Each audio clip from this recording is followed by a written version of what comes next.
मौजूद इस सम्मानित मंच पर हमारे प्रदेश के उपाध्यक्ष डॉक्टर इंतकाफ आलम जी, मौजूद इस सम्मानित मंच पर लोक जनशक्ति पार्टी रामविलास के हमारे जिला के प्रधान महासचिव राजकिशोर हजारी जी मौजूद यहाँ पर, लोक जनशक्ति पार्टी रामविलास के दरभंगा के हमारे अध्यक्ष नरेंद्र बाबू जी मौजूद यहाँ पर, पूर्व विधायक प्रोफेसर अशोक कुमार राय जी मौजूद यहाँ पर, लोक जनशक्ति पार्टी रामविलास के, भारतीय जनता पार्टी के, जनता दल यूनाइटेड के, राष्ट्रीय लोक मोर्चा के, हिंदुस्तानी अवाम मोर्चा के तमाम वरिष्ठ पदाधिकारीगण मौजूद यहाँ पर, हमारे गठबंधन के तमाम मजबूत कार्यकर्ता साथी, प्रेस मीडिया के हमारे पत्रकार साथी, आदरणीय बुजुर्गों, माताओं, बहनों, तमाम नौजवान युवा साथियों, सबसे पहले आप सबको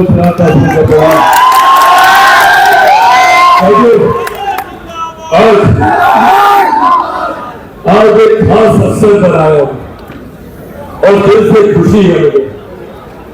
आज एक ऐसी धरती जो मेरे लिए मेरी मां के समान रही, मेरे नेता, मेरे पिता आदरणीय रामविलास पासवान जी न सिर्फ कर्मभूमि, न सिर्फ उनका विचारों से जुड़ाव समस्तीपुर की इस धरती से रहा, बल्कि मेरे परिवार को एक लंबा समय, एक लंबा मौका मिला आप सबके बीच आकर यहाँ पर सेवा करने। पर आज मेरे लिए इस मौके का महत्व और ज्यादा बढ़ जाता है, क्योंकि आज मैं जिनके लिए आया हूं वो मेरी छोटी बहन शांभवी चौधरी जी। मैं चाहता हूँ छोटा ताली से मेरे बहन का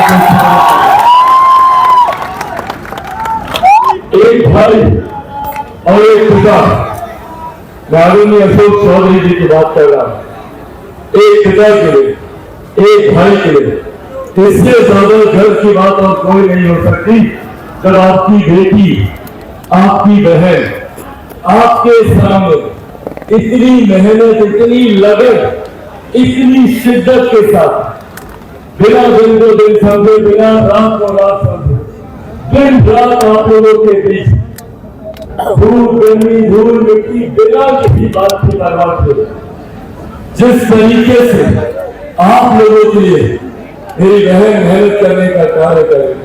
अभी तो औपचारिक तौर पर इनको प्रतिनिधित्व करने का सौभाग्य मिलने वाला है, पर उससे पहले ही जब मेरी इनसे मुलाकात होती है, वहां पर केंद्रीय गृह राज्य मंत्री आदरणीय नित्यानंद नायक जी मंच पर आगे मैं जाता हूँ 200 ताली से आप नित्यानंद नायक जी को आप लोग स्वागत करें।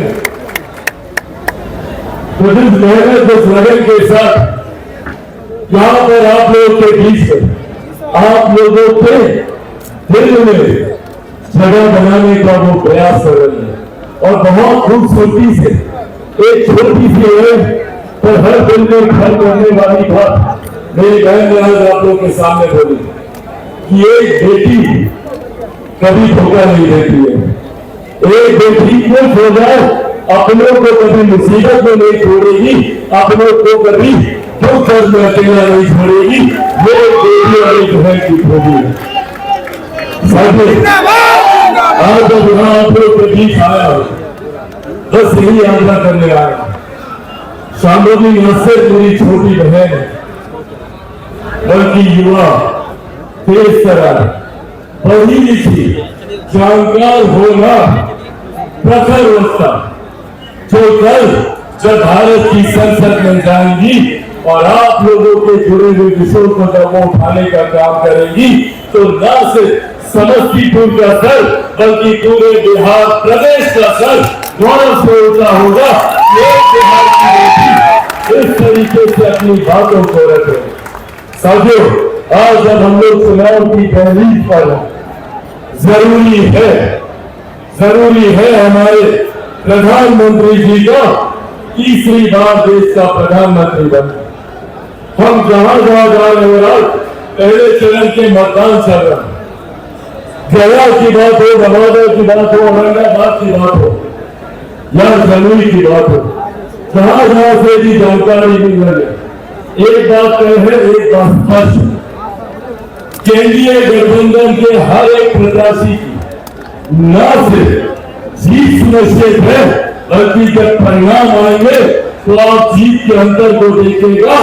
बड़े मार्जिन के साथ एनडीए का हर प्रत्याशी हर लोकसभा से जीतने जा रहा। आज के चरण में 4 की 4 और 7वें चरण के बाद 40 की 40 सीटें हम लोग बिहार में जीतकर हमारे प्रधानमंत्री जी के 400 पार के लक्ष्य में बिहार 400 सीटों का महत्वपूर्ण योगदान देने जा रहा है।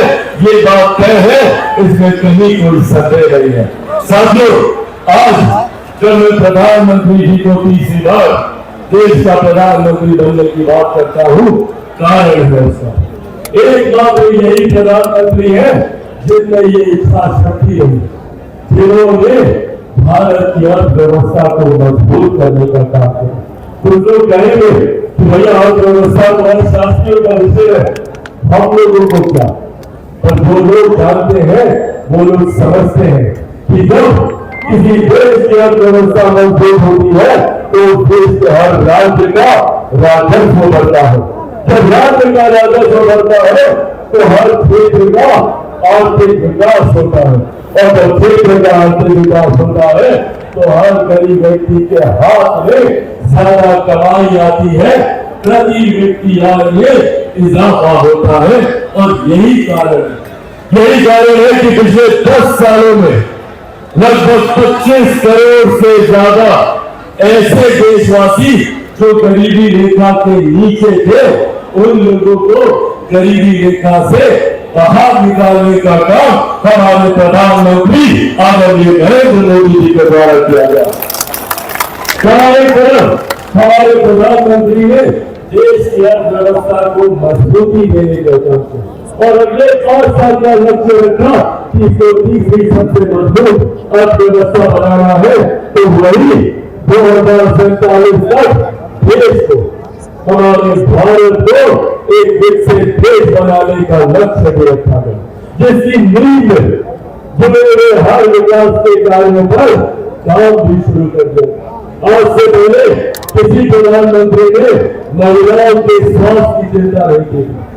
आज एक प्रधानमंत्री जो महिलाओं के लिए उज्ज्वला योजना लेकर आ रहा, किसी ने उनके सम्मान की चिंता नहीं की। पहला ऐसा प्रधानमंत्री जो महिलाओं के लिए शौचालयों का निर्माण करता है। हमारे प्रधानमंत्री जो महिलाओं की चिंता करते हैं, बुजुर्गों के अधिकारों की चिंता करते हैं। कोई बुजुर्ग या कोई भी गरीब व्यक्ति आर्थिक अभाव में स्वास्थ्य लाभों से वंचित न रह जाए, उनके लिए उज्ज्वला योजना लेकर आती है।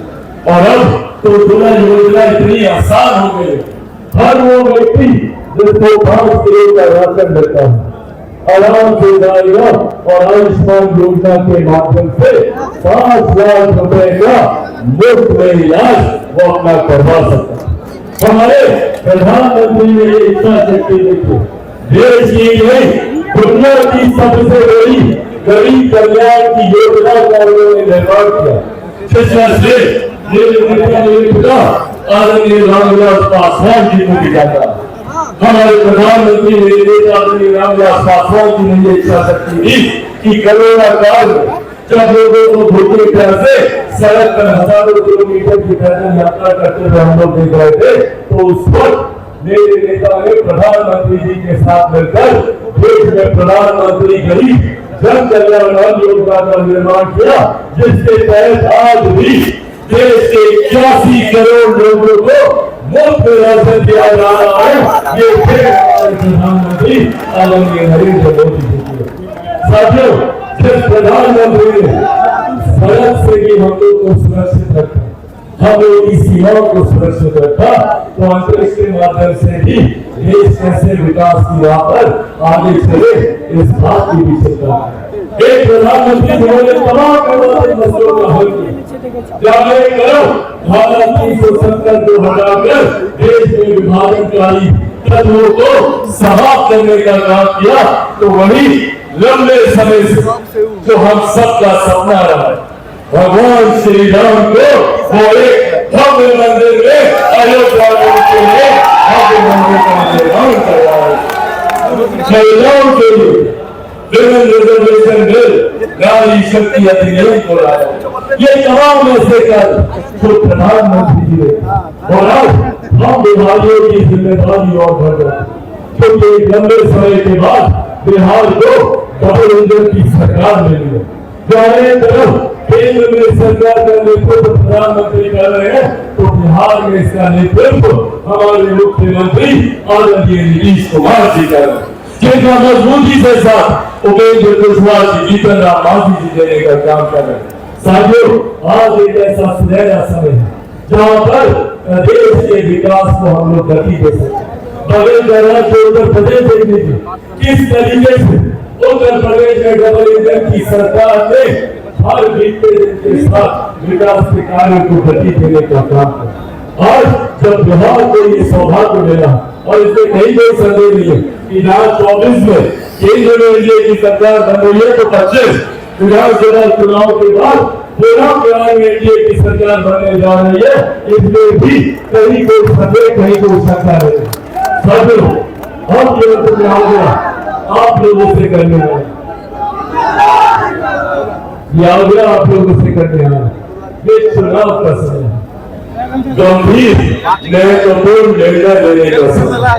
आज सरकार के दरबार में जब हम लोग खड़े हैं, तो अब ये सुनना आप लोगों को कि आपको एक ऐसी बेटी चाहिए जो अपने बुजुर्गों का सम्मान करे, या ऐसे लोग चाहिए जो अपने बुजुर्गों को गाली देने का काम करे।